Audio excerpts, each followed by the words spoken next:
ভূমিকম্পের আতঙ্ক কাটতে না কাটতেই নতুন করে ঘূর্ণিঝড়ের সতর্কতা এসে গেছে বঙ্গোপসাগর থেকে। শুক্রবার রাজধানী ঢাকাসহ দেশের বিভিন্ন স্থানে শক্তিশালী ভূমিকম্প অনুভূত হওয়ার পর শনিবার সকাল থেকে একের পর এক আফটার শকে আতঙ্কে দিন কাটাচ্ছে মানুষ। ঠিক এমন সংকটময় সময়েই বিশ্লেষকরা জানাচ্ছেন, বঙ্গোপসাগরে দ্রুত তৈরি হচ্ছে একটি শক্তিশালী নিম্নচাপ, যা পরবর্তী ধাপে ঘূর্ণিঝড়ে পরিণত হতে পারে। আগামী 25 বা 26 নভেম্বর দক্ষিণ পূর্ব বঙ্গোপসাগরে অর্থাৎ আন্দামান ও নিকোবর দ্বীপপুঞ্জের দক্ষিণ পাশে একটি লঘুচাপ সৃষ্টির সম্ভাবনা অত্যন্ত প্রবল। এই লঘুচাপ ধীরে ধীরে নিম্নচাপ, গভীর নিম্নচাপ এবং শেষ পর্যন্ত একটি ঘূর্ণিঝড়ে রূপ নিতে পারে বলে আশঙ্কা প্রকাশ করেছেন আবহাওয়া বিশেষজ্ঞরা। সম্ভাব্য ঘূর্ণিঝড়টি ভারতের অন্ধ্রপ্রদেশ উপকূল থেকে শুরু করে বাংলাদেশের চট্টগ্রাম উপকূল পর্যন্ত যে কোনো অঞ্চলে আঘাত হানতে পারে। সময়কাল হিসেবে উল্লেখ করা আছে আগামী 1 ডিসেম্বর থেকে 4 ডিসেম্বরের মধ্যে। সম্ভাব্য ঘূর্ণিঝড়ের গতিপথ এখনও নির্দিষ্ট নয়, তবে প্রাথমিক পূর্বাভাস বলছে ঘূর্ণিঝড়টি শক্তিশালী আকার ধারণ করতে পারে এবং উপকূলীয় এলাকায় ভারী থেকে অতি ভারী বৃষ্টিপাত ও দমকা হাওয়া বয়ে যেতে পারে। এই ঘূর্ণিঝড়ের কারণে 30 নভেম্বর থেকে 5 ডিসেম্বর পর্যন্ত বাংলাদেশের বিভিন্ন অঞ্চল থেকে হালকা থেকে মাঝারি মাত্রার বৃষ্টিপাত হওয়ার সম্ভাবনা রয়েছে। ফলে দেশের কৃষক ও সমুদ্রগামী জেলেদের এখন থেকে প্রস্তুতি নিতে হবে বলে পরামর্শ দেওয়া হয়েছে।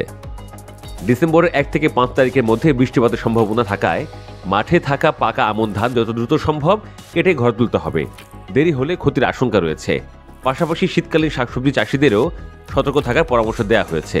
বীজ বোনা ও জমিতে সেচ দেওয়ার সময় যেন সম্ভাব্য বৃষ্টিপাতকে বিবেচনায় রাখা হয়। নভেম্বরের 30 তারিখ পর্যন্ত দেশে মোটামুটি রৌদ্রোজ্জ্বল আবহাওয়া বিরাজ করার সম্ভাবনার কথাও উল্লেখ করা হয়েছে। সমুদ্রগামী জেলেদের জন্য এসেছে জরুরি সতর্কতা। আগামী 28 নভেম্বরের পর থেকে উত্তর বঙ্গোপসাগর উত্তাল হওয়ার আশঙ্কা করা যাচ্ছে। তাই 30 নভেম্বরের মধ্যে সব মাছ ধরা নৌকাকে উপকূলে ফিরে আসার প্রস্তুতি নিতে বলা হয়েছে। বিশেষভাবে 29 নভেম্বরের পর নতুন করে সমুদ্রে না যাওয়ার জন্য সতর্ক করা হয়েছে। ঘূর্ণিঝড়ের প্রভাবে উত্তাল সাগরে ঝুঁকি বাড়বে। এদিকে পর্যটকদের জন্য এসেছে বিশেষ নির্দেশনা। টেকনাফ থেকে সেন্ট মার্টিন রুটটি প্রতি বছরই পর্যটকদের অন্যতম আকর্ষণ। তবে ঘূর্ণিঝড়ের সম্ভাবনা মাথায় রেখে বলা হয়েছে 28 নভেম্বরের পর থেকে এই রুটের সাগর উত্তাল হতে পারে। 30 নভেম্বর থেকে 4 ডিসেম্বর পর্যন্ত সেন্ট মার্টিনের আশপাশের সমুদ্র অতি উত্তাল থাকার আশঙ্কা রয়েছে। ফলে এই সময় সেই রুটে নৌ ভ্রমণ বা অন্যান্য পর্যটন কার্যক্রম পুরোপুরি এড়িয়ে চলার পরামর্শ দেওয়া হয়েছে। দেশের সাম্প্রতিক ভূমিকম্প ও আফটারশকের কারণে মানুষের মধ্যে যে আতঙ্ক ছড়িয়ে পড়েছে, তার উপর ঘূর্ণিঝড়ের সংখ্যা আরও একবার উদ্বেগ বাড়িয়ে দিচ্ছে।